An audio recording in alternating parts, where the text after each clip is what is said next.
It's me, IGNATIUS, TURYAMUREEBA, your business coach, and I know some of you want to start business. I don't know which business you are looking for. Are you looking to engage yourself in any business that may make you good money, may make you more returns on your investment? Then IGNATIUS is here to always give you support for any business consultation, for any business idea. I'm always with you, and we will always be together to make sure that we can boost our businesses, we can expand our businesses and grow our businesses to good profits. In our today's talk and our today's discussion, we'll be looking at a retail shop. How can I succeed in a retail shop? How can I manage profits in a retail shop? How about stock? How about losses? This is what we are going to be focusing on in our today's discussion. The story I have about retail business, I have had so many people also had sharing with me the challenges in retail business. Here is a story that I had with my friend who invested a lot of money. He invested around 10 million. You know what it means, 10 million Ugandan shillings. But in just 1 year, he could not trace where the 10 million went. Now, a retail business is a common business that most of our people who want to start business have always tried it out, and some have succeeded and some have failed. Now, a retail business is a tricky business. What makes it tricky are so many facts, are so many challenges that also come into this business. When you look at a retail business, the profits you earn or you get from each item is not all that big. But because you sell more products, at the end of the day, this is what makes you generate more profits or generate a reasonable income or reasonable profits at the end of the day. Now, when you look at a retail business, it has the component which most of us normally don't focus on. When you look at a retail business, most of the times, or when you are in this very business, you have to look at two things. One, what is the most selling item in your business? You know, when you identify what is the most selling item in your business, this is an item that where you are getting more profits, because when you sell more of it and more customers are buying it, then they will always it will always generate for you money. Now, a retail business has also how to come up to know how much profits are you making in a day or in a week or in a month. Now, retail, most of our retail shops, profits are between 10 to 15%.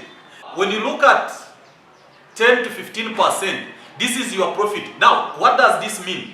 That if you make sales of 10 million, you have a profit of 100 or 150.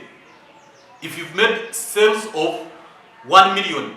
Now, what happens with most of our people who are in this business, when they sell and they see 1 million in a drawer, they think this is a lot of money. But out of that 1 million, you have between 100 or 150 shillings on that money. This is the money that belongs to you. Now, what does this mean? That when you are in this very business, you need to always know how much you earn. If you come to know how much you earn, then you are ready to know how much you've invested and how much you are returning on a day. Now, the most mistakes that other people do is when they have the stock, they do not focus on having it sold out. They were like, I have a lot of stock in my store in my shop. So the focus, if you have more stock in your business, you need to focus more on getting it sold. Because remember, if you have a stock, you need to focus on having it sold out to customers. Because remember, most of these products that we sell in retail shops, they have expiry time, they have expiry dates. Now, if you have this stock and it is staying there for a long period of time, it will get to expire. And when it expires, it will cut down your profits. It will affect your profits. And when it affects, remember, if you, even when this stock is still there and it's not getting sold, you are not making money. Now, when you want to succeed in a retail shop, you need to make sure that the stock you have or the stock you buy, you make it move very fast. Actually, you make it move very fast. As the word I use, the word is make it move very fast. Remember, the more they buy this product or they buy these items, the more profits you make. The lesser they buy these products, the lesser the profits you make. Now, for you to be on success or to be on the side of success, you need to make sure that you have more people buying more of these products. Well, have you been having any question about why a retail shop could not succeed? Why you've been stuck on how to get started or to invest in this business?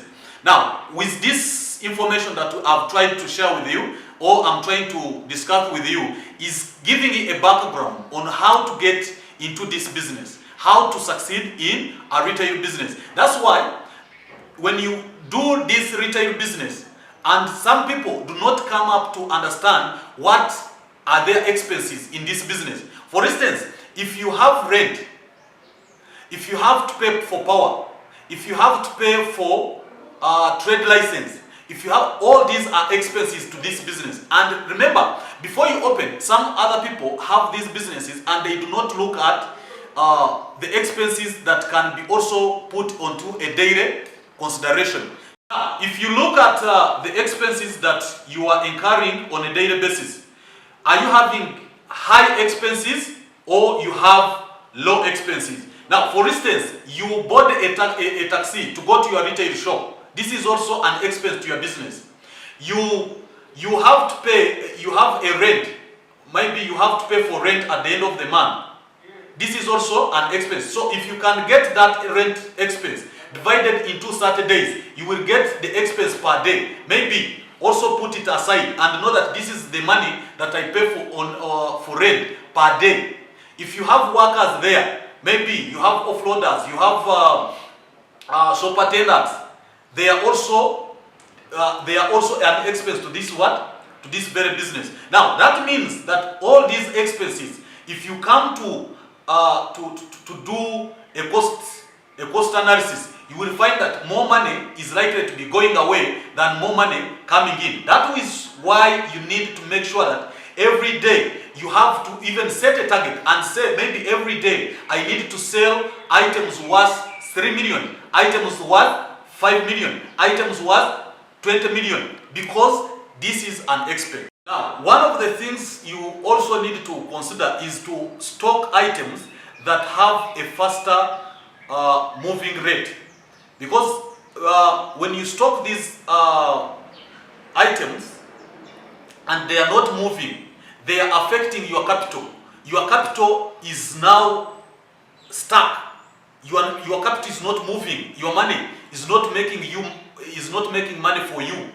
You have the money in items, but you are not getting this money back. So that is why you need to make sure that you buy items that have buyers, that have demand, where customers can buy them, and you buy more of these items. Sell, buy, sell, buy. When you keep buying and selling, then you are making money. And again, you also need to look at the credit side. When you start giving more credits to your customers, then you are affecting, one, you are affecting your profits, you are affecting your capital, you are affecting your stock. Because when customers, actually most of our customers who take credit, they fear to come back because you demand them. And because they know that they have debts on your side, they have debts in your business, they tend to buy with cash where they don't have credit. This is why some of us have been asking, why is it that most retail businesses normally fail, may normally collapse? It's because of such areas or such facts that tend to affect these businesses. And they highly and greatly reduce and affect your profit maximization.